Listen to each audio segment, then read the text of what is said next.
Well, it is the final episode of the Chalice Dungeon excavation that I am embarking upon. So today, who is it we're going to be painting? Well, it is the big four-legged beast, the Watchdog of the Old Lords. The horrible, long-necked, big mawed creature that just spews fire and looks like something out of a gothic Horizon Zero Dawn. So to start painting, we're going to do it one last time. It is a tub for our clean water, a tub for our dirty water, kitchen roll to wipe off any excess paint, grab the wet palette for our mixing, soak it up. I promise after this I will replace that horrible sponge. Pop your sheet down and get all those wrinkles and kinks nicely ironed out with a card or something of a similar flat surface. So here it is. It's a pretty cool looking design. The miniature has done it quite good justice. So let's get that primed with some black and ready to zenithal highlight one final time. And here is our airbrush, here is our thinner, here is our cleaner, and we're ready to start doing it. So into the airbrush goes some thinner mixed with some Liquitex white ink. Don't forget you can use any sort of white acrylic if you want, as long as it flows through the airbrush, that's fine. So let's begin highlighting. So top down, spraying a highlight of white ink over the entire body, making sure the upper part is brighter and the lower point is darker. And then we should get a wonderful gradient from light to dark, making sure that that underside is nice and dark. So to begin over this horrible scaly body, we'll start applying some snakebite leather contrast, as it is a nice medium middle tone to start with, that on top of we can apply darker shades, lighter shades, anything we want to make it stand out and seem a bit more interesting. Once we have that nice and applied, we will pop some Skeleton Horde contrast paints onto the head and onto the tail as well, making sure that if there are any pooling or extra spillages, just to sort of mop them up so you don't get any sort of like random blotches all over the model. Then from there we'll grab some Basilicanum Grey, which can go onto the strands of hair sticking out from the back of the skull. And then it's just a matter of just waiting for all of that to dry, and once it has dried, we can grab some Rattling Grime, which is a really nice, deep, dark, gritty, grimy, blacky, brown kind of contrast paint. And that's going to go from the sort of like feet upwards, making sure we're keeping those feet nice and dark and blending into that richer brown snakebite leather contrast paint. Once that's done, I'm just going to grab some Gryph-hound Orange. I didn't really need to do this step, I'm just doing it because otherwise I'll probably forget to do anything later down the line, and I'm just going to pop it into the mouth because we are going to generate some fire coming out of it.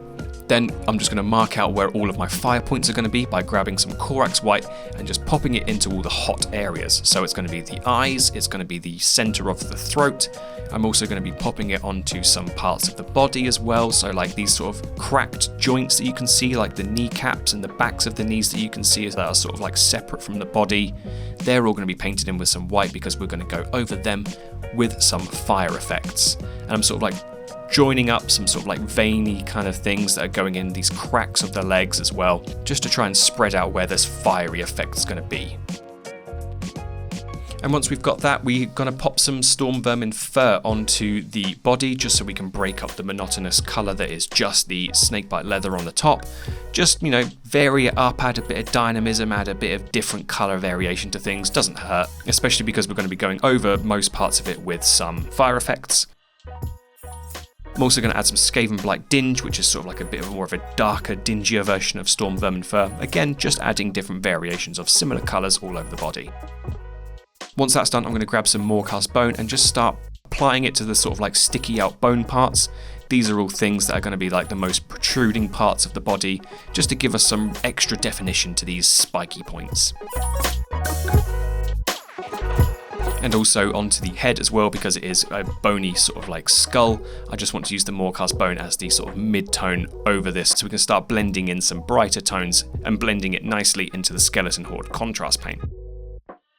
From there, I'll grab the Wraithbone, which is the brighter of the bone tones, and just start popping that into the center of the Morecast Bone so that we get that nice gradient from the Wraithbone to the Morecast Bone to the Skeleton Horde contrast over the primer. Also edge highlight onto the edges of the skull as well so that we get a nice sharp line, and then just pop some of the Morecast Bone onto the teeth as well.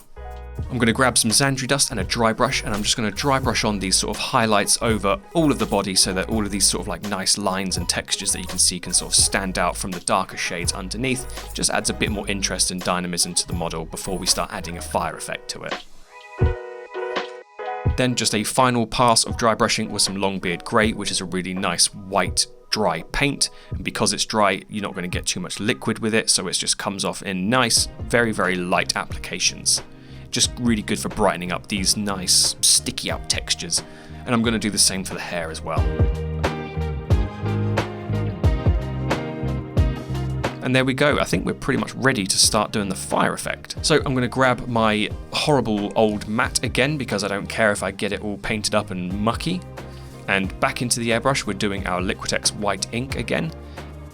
And over everything that I painted with the white paint, which is all the sort of like hot bits that are going to generate the fire, I'm going to create this kind of halo effect. So you get a strong white blast in the center, and it sort of like fades and falls off into softer, whiter tones that we're going to apply fire colors to, starting off with some bright orange from Liquitex ink. Keeping it nice and thin with some airbrush thinner, I'm just going to do gentle, soft blasts over the white halo, making sure that the center is hot and it falls off into lower, softer orange tones from the center. So the center is the hottest point, and everything else from there is darker and not as bright. So that's what generates that sort of glow illusion. So there you can see that the center is really bright, but everything else around it is softer and darker. And then you can see it's already kind of looking pretty glowy, which is quite cool. So then we're going to go back and repeat the same step as before, but we're just going to very tiny applications of white right into the center of the orange, because we don't want to overdo everything that we already have done. But this is basically going to be the next step to start applying extra brighter fire tones to. So with that done, we're then going to go back to our white ink within the airbrush, and again very softly, gently apply some white halos within the orange, making sure to not overpower the orange, but making sure we do have the center nice and bright for the next color. And the next color is going to be some yellow medium from Liquitex ink. And again, I'm just going to spray that over the white that we've applied, making sure that the center is hot and making sure everything else falling off from the sides of it is a lot less concentrated, so it sort of blends nicely into the orange, so we get that nice hot yellow center.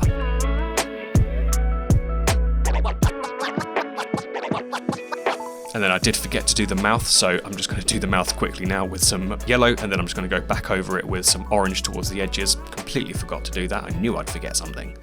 And there we go, that is pretty much the effect done, but I am going to go back over the centers with some white, so we get that real white hot flame center, you know. Making sure it's quite thin and very targeted to the center, so we're not getting too much spread around, so you can just see that that is where the heat is emanating from. And then to sort of like make the highlights brighter, what you want to do is make the shadows darker. So I'm going to grab some Black Legion contrast paint, thin it down, and I'm going to use this as a sort of like strong black wash, and I'm going to target it to all the areas where the light from the fire wouldn't reach. So basically all these sort of like under areas and opposite areas where the fire is emanating from, I'm going to make them darker so that the brighter points look a lot brighter.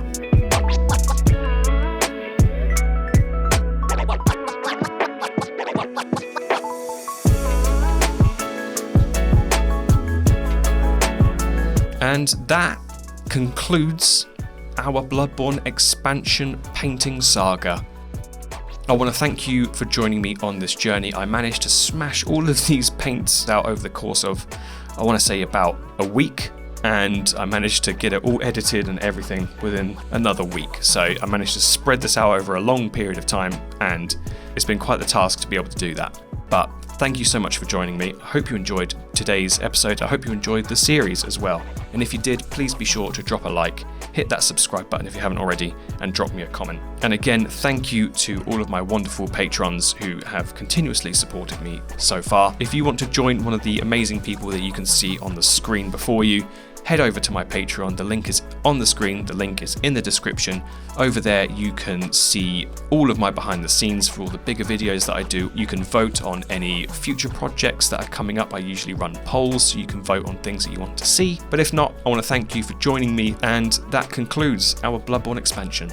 So thank you so much, and I will see you in the next normal video. Bye bye.